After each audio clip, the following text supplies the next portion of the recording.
Ce lundi marque le 4e anniversaire de l'attaque contre le Capitole aux États-Unis.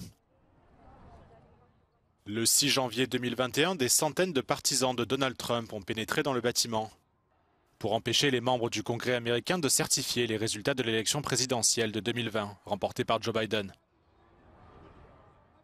Alors que le Congrès se réunit de nouveau pour entériner l'élection de Donald Trump, les républicains sont partagés quant à son intention de gracier toutes les personnes emprisonnées pour leur implication dans l'émeute. Le président américain élu a en effet déclaré qu'il gracierait les émeutiers au premier jour de son second mandat, qui commence le 20 janvier.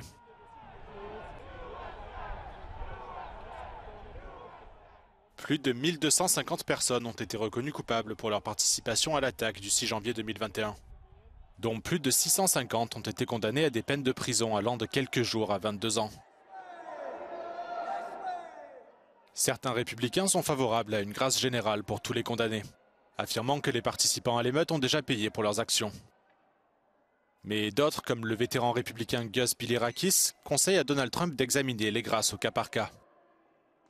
Les officiers de police qui ont défendu le Capitole sont en revanche fermement opposés à tout pardon présidentiel pour les participants à l'émeute.